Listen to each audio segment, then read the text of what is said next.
Olá, pessoal, tudo bem? Meu nome é Thiago Prux, eu sou um dos sócios da Capitalismo, nós somos uma empresa de análise e recomendações de investimentos e hoje vamos falar um pouco sobre petróleo, Petrobras e PetroRio. Muita gente tem nos perguntado aí sobre essa alta do petróleo e qual a avaliação aqui dos analistas da Capitalismo sobre isso e as oportunidades, claro, que nós temos no setor. Antes que vocês perguntem, né?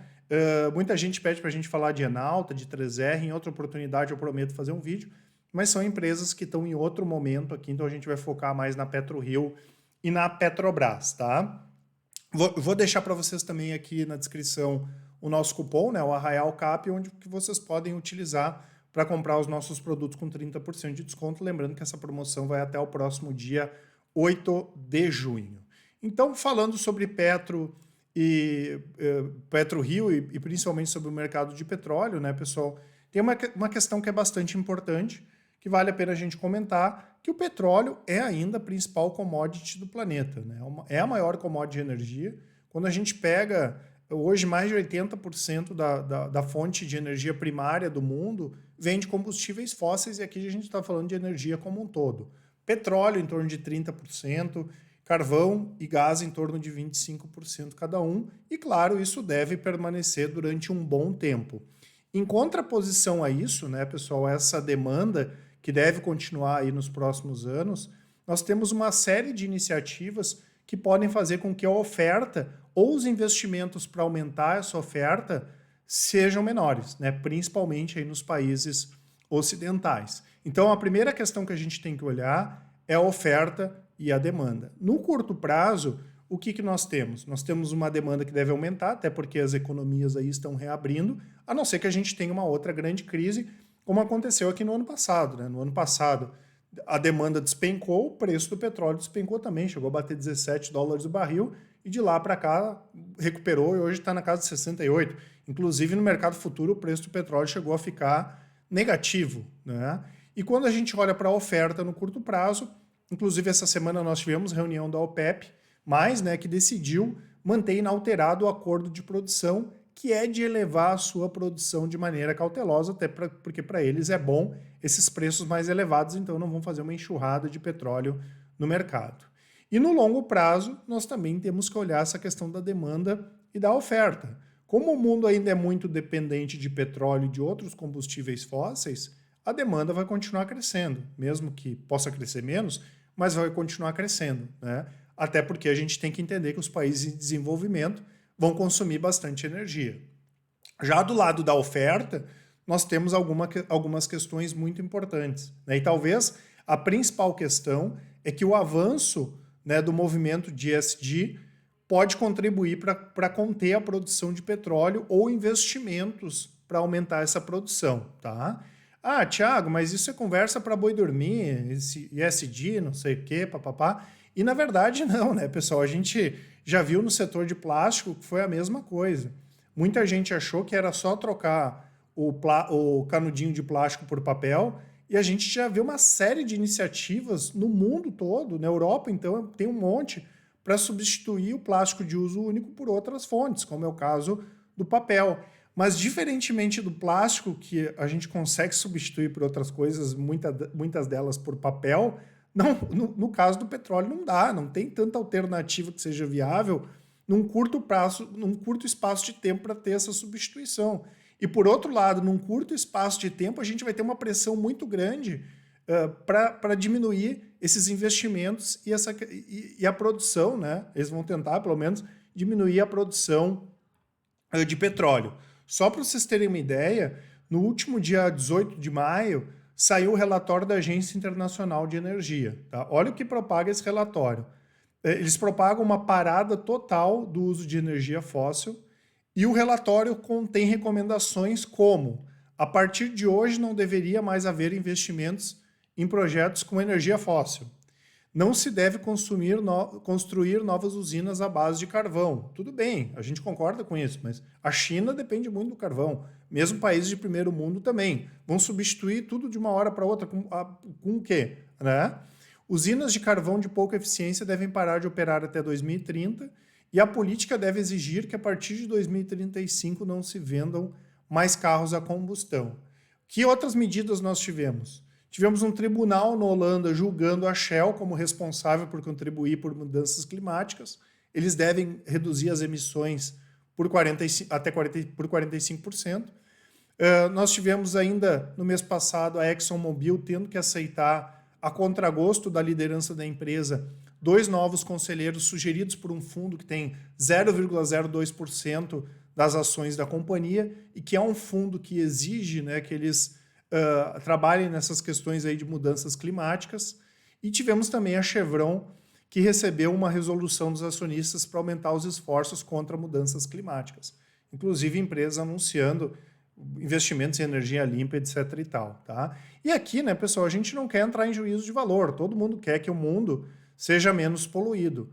Mas da forma que as coisas estão acontecendo, como eu comentei, isso vai gerar uma pressão grande nos preços do petróleo, ou deveria, ou deve gerar uma pressão grande nos preços do petróleo nos próximos anos. Até porque quem investe em empresas de petróleo está olhando no futuro, e quem está olhando para o futuro está vendo que os investimentos em demanda em oferta podem ficar menores, e a tendência desse momento, caso a demanda continue crescendo, é dos preços subirem, né, pessoal? Oferta e demanda, tá? Então esse é o cenário que a gente imagina aí para os próximos anos. Em relação à PetroRio, ou para quem não conhece a PetroRio, hoje ela é a maior produtora independente de petróleo no Brasil, foi fundada em 2008 ainda como HRTP, foi uma empresa que sofreu muito, eu conheci muita gente que perdeu dinheiro com a HRTP, inclusive dava muito poço seco, as ações praticamente viraram pó, e depois a empresa conseguiu se recuperar. Aqui a gente tem o custo de produção, que é o mais importante, né, já que essas empresas não têm dificuldade para vender. Elas conseguem vender, só que elas não podem vender abaixo do custo de produção. Ano passado, na crise, foi um banzé lá na PetroRio, né, porque se o petróleo continuasse muito baixo durante muito tempo, a empresa ia passar por sérias dificuldades. Inclusive, no caso deles, eles ainda conseguiram normalizar essa situação porque a empresa tem hedge, né? Mas a PetroRio chegou a ter o custo de produção acima de $80 por barril. Aqui em 2018 estava 44, de lá para cá veio diminuindo, fechou o primeiro trimestre a $14,30. E eu acho que em frade já deve estar $10 ou menos aí o custo de produção. E justamente essa redução do custo de produção é a mais importante estratégia que uma empresa tem contra essa volatilidade dos preços do petróleo, tá? Como eu comentei em relação à questão do ano passado ali, que a empresa sofreu muito, porque o custo de produção dela chegou até acima da negociação do petróleo, tá? E aqui, né, pessoal, nós temos uma empresa que hoje tem uma situação de caixa mais confortável, ela fez emissão de ações, mudou o perfil da dívida, o pior já ficou para trás e hoje a empresa está focada em crescer, diminuindo a alavancagem e, claro, mais focada em campos maduros, que têm menos riscos, né? E também fazendo essa gestão aí de redução de custos e revitalização da produção. Inclusive, a gente percebe que esse aumento, né, a gente já viu nos últimos anos essa evolução da produção no caso da PetroRio e o aumento da representatividade dela. Claro que esse ranking aqui é excluindo a Petrobras manda no mercado, a Total, Shell e a PetroRio já está em terceiro, aqui excluindo a Petrobras. A posição dela aqui em 2014 aumentou bastante em relação de 2014 até hoje aumentou bastante, tá? Então a gente tem uma empresa com fome de crescimento que vai surfar boas tendências e que não vai ter dificuldade para colocar, repassar os preços, vamos dizer assim. No caso da Petrobras, a gigante, né, pessoal, todo mundo acompanhou o que aconteceu com a Petrobras, né? A empresa teve sérias dificuldades, né? Foi praticamente aí saqueada, né? Teve uma gestão muito ruim da companhia também. O endividamento da Petro explodiu e hoje a empresa tem que vender ativos para baixar o endividamento e focar em produção. Também não é juízo de valor, a gente já comentou algumas vezes, né, pessoal, que tem alguns ativos que não fazem sentido olhando no longo prazo a Petro vender, como os ativos de gás, por exemplo, que são ativos extraordinários, mas enfim, é a política da empresa, né?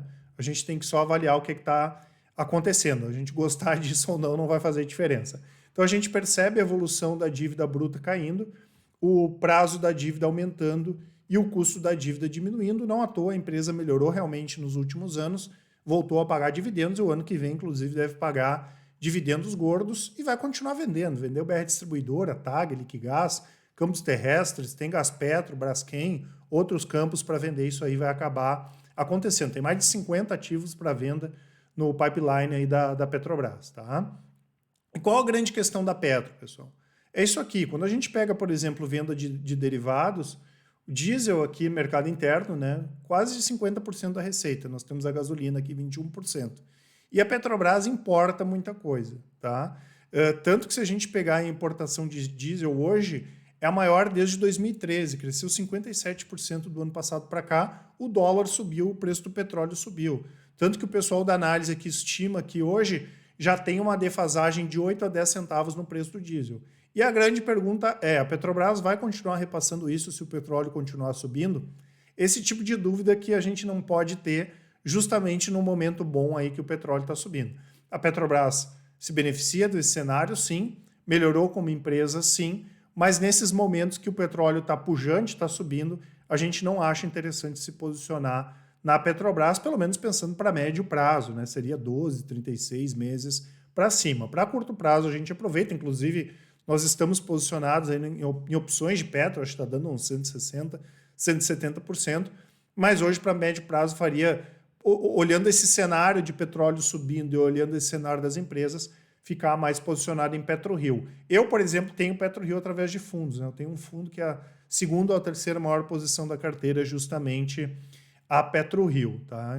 Isso no meu portfólio, né? E o pessoal da análise que gosta do setor, inclusive a gente tem uma recomendação de uma empresa lá de fora, uma empresa bem redondinha, que vai acabar se beneficiando aqui de todo esse cenário de alta aí dos preços do petróleo que a gente imagina que vai persistir aí nos próximos anos, tá? E falando até do meu portfólio, quero deixar aqui, o portfólio recentemente fez 4 anos, ele é mais antigo, mas desde 2017 ele é montado com as recomendações da Capitaliza, ele já está com 335% de ganho, contra 95% do Ibovespa, 79% do S&P e 24% do CDI, tá? Lembrando que essa carteira está aqui no nosso produto Carteiras Capitaliza e também no completo.